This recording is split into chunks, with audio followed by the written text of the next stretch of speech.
अस्सलाम वालेकुम। उम्मीद है आप सब खैरियत से होंगे। आज की इस वीडियो में हम उर्दू ज़बान की चौथी किताब का सबक पढ़ेंगे 42। पाठ का नाम है कोहे हिमालय। कोहे हिमालय। तो आज इस वीडियो में हम हिमालय के बारे में सीखेंगे।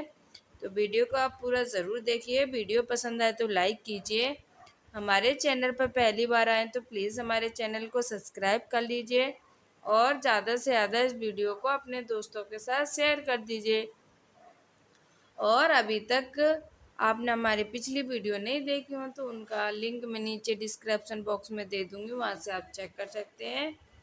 और इसी चैनल पर हम नूरानी कायदा की भी वीडियो अपलोड करते हैं। अगर आपने वो भी नहीं देखी हो तो उनका भी लिंक मैं नीचे डिस्क्रिप्शन बॉक्स में दे दूँगी, वहाँ से आप उन्हें भी चेक कर सकते हैं।